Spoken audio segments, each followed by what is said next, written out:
नमस्कार दोस्तों, आज हम भारतीय आंदोलन के शुरुआती दौर से लेकर स्वतंत्रता तक की यात्रा को क्वेश्चन आंसर के रूप में समझेंगे। ये सिर्फ परीक्षाओं के लिए नहीं, बल्कि हमारी आज़ादी की अमूल्य गाथा है।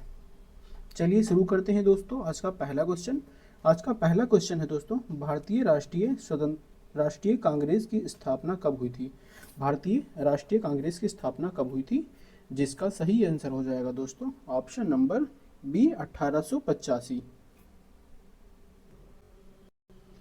अगला प्रश्न है दोस्तों, भारतीय राष्ट्रीय कांग्रेस के संस्थापक कौन माने जाते हैं? भारतीय राष्ट्रीय कांग्रेस के संस्थापक किसे माना जाता है? जिसका सही आंसर है दोस्तों ऑप्शन नंबर बी एयू हुम। भारतीय राष्ट्रीय कांग्रेस के संस्थापक एयू हुम को माना जाता है। भारतीय राष्ट्रीय कांग्रेस के प्रथम अधिवेशन 1885 की अध्यक्षता किसने की थी? जिसका सही आंसर है दोस्तों ऑप्शन नंबर ए वोमेश चंद्र बनर्जी। वामेश चंद्र बनर्जी की अध्यक्षता में राष्ट्रीय कांग्रेस की प्रथम अधिवेशन 1985 में हुई थी 1885 में हुई थी। अगला प्रश्न है दोस्तों, भारतीय गरीबी के कारण भारत से धन का बहिर्गमन किसने बताया था? भारतीय गरीबी का कारण भारत से धन बहिर्गमन किसने बताया था? जिसका सही आंसर है दोस्तों ऑप्शन नंबर बी दादा भाई नौरोजी। अगला प्रश्न है दोस्तों, बंगाल विभाजन कब हुआ था? बंगाल विभाजन कब हुआ था? जिसका सही आंसर है दोस्तों ऑप्शन नंबर ए 1905। 1905 में लॉर्ड कर्जन ने बंगाल को दो हिस्सों में बांट दिया था, पूर्वी बंगाल ढाका और पश्चिमी बंगाल कोलकाता। अंग्रेजों का मकसद था हिंदू मुस्लिम में फूट डालना। इसी से स्वदेशी आंदोलन की शुरुआत हुई थी। अगला प्रश्न है, स्वदेशी आंदोलन का सूत्र किस घटना से जुड़ा है? स्वदेशी आंदोलन का सूत्र किस घटना से जुड़ा है? जिसका सही आंसर है दोस्तों ऑप्शन नंबर बी बंगाल विभाजन। नेक्स्ट क्वेश्चन है, भारत का प्रथम स्वाधीनता संग्राम किसे कहा जाता है? भारत का प्रथम स्वाधीनता संग्राम किसे कहा जाता है? जिसका सही आंसर है दोस्तों ऑप्शन नंबर बी 1857 का विद्रोह। 1857 का विद्रोह प्रथम स्वाधीनता संग्राम कहा जाता है। अगला प्रश्न है दोस्तों, सुरेंद्र नाथ बनर्जी ने कौन सी पार्टी की स्थापना की थी? सुरेंद्र नाथ बनर्जी ने कौन सी पार्टी की स्थापना की थी?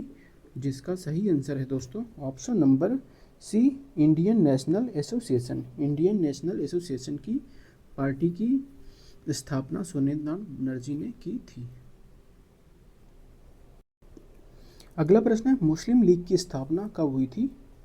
जिसका सही आंसर है दोस्तों ऑप्शन नंबर सी 1906। 1906 ईस्वी में मुस्लिम लीग की स्थापना की गई थी। नेक्स्ट क्वेश्चन है, कांग्रेस के उदारवादी नेता किसे कहा जाता है? कांग्रेस के उदारवादी नेता के रूप में किसे कहा जाता है? जिसका सही आंसर है दोस्तों option number C Gopal Krishna Gokhale. अगला प्रश्न है, कांग्रेस का दूसरा अधिवेशन 1886 कहाँ हुआ था? कांग्रेस का दूसरा अधिवेशन 1886 कहाँ पर हुआ था? जिसका सही आंसर है ऑप्शन नंबर बी कोलकाता।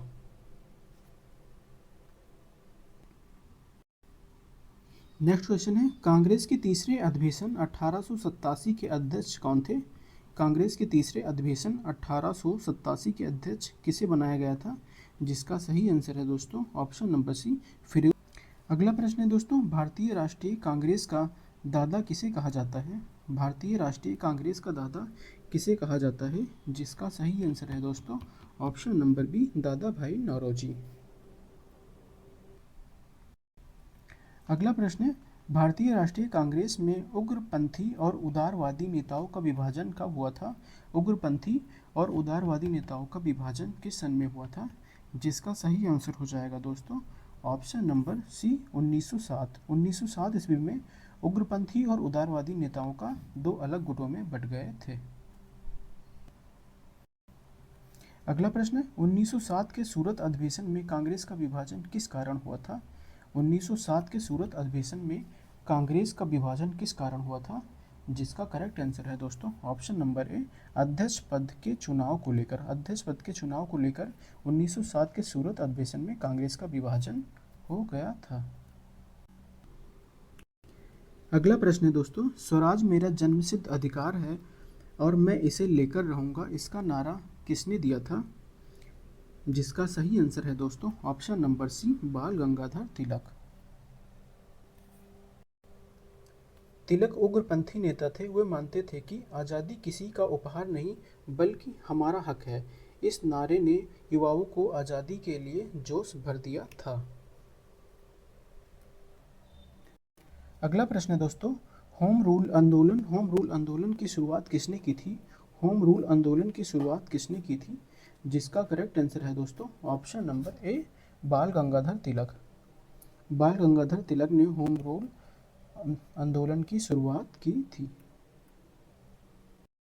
अगला प्रश्न है दोस्तों, मुस्लिम लीग की स्थापना किस शहर में हुई थी? मुस्लिम लीग की स्थापना किस शहर में हुई थी?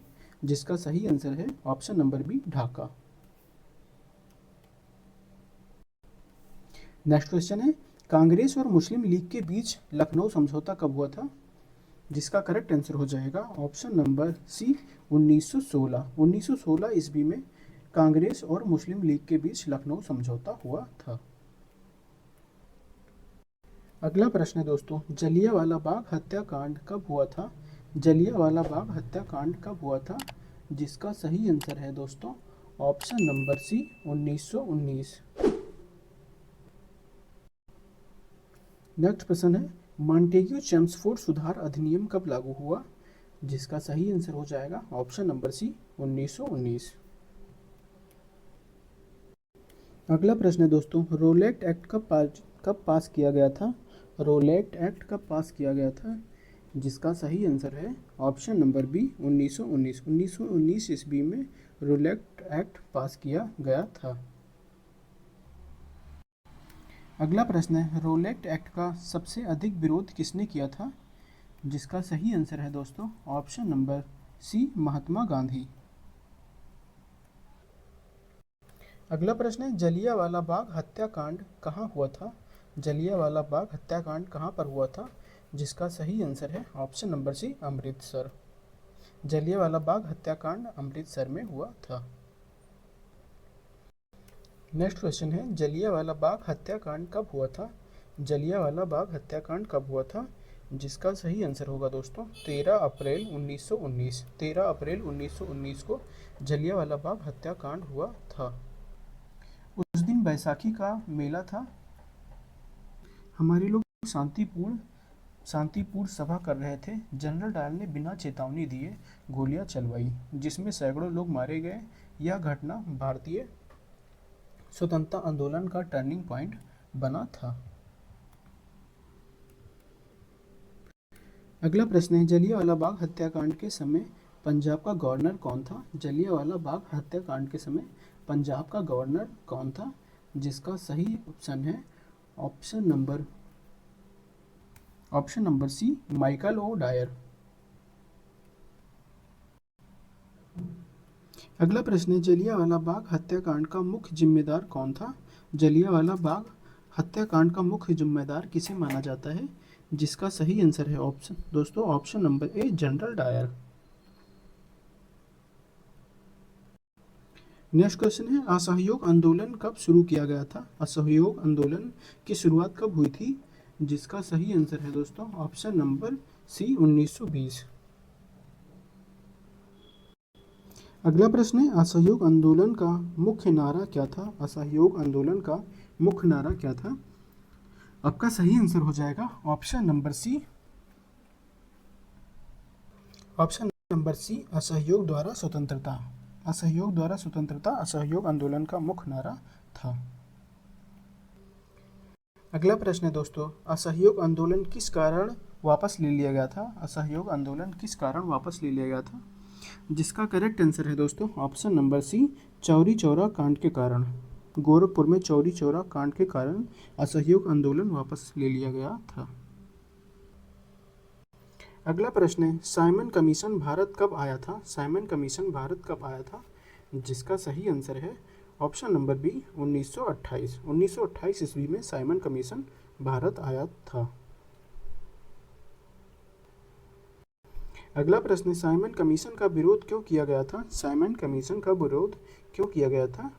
जिसका सही आंसर है इनमें भारतीय सदस्य नहीं थे। साइमन कमीशन में जो सदस्यता थी इसमें कोई भी भारतीय शामिल नहीं था। अगला प्रश्न है, साइमन गो बैक का नारा किसने दिया था? साइमन गो बैक का नारा किसने दिया था? जिसका सही आंसर है दोस्तों option number A Lala Lajpat Rai. Nehru reports कब प्रस्तुत की गई थी? नेहरू रिपोर्ट्स कब प्रस्तुत की गई थी? जिसका करेक्ट आंसर है ऑप्शन नंबर ए 1927। 1927 ईस्वी में नेहरू रिपोर्ट प्रस्तुत की गई थी। अगला प्रश्न है, पूर्ण स्वराज कंप्लीट इंडिपेंडेंस की घोषणा कब की गई थी?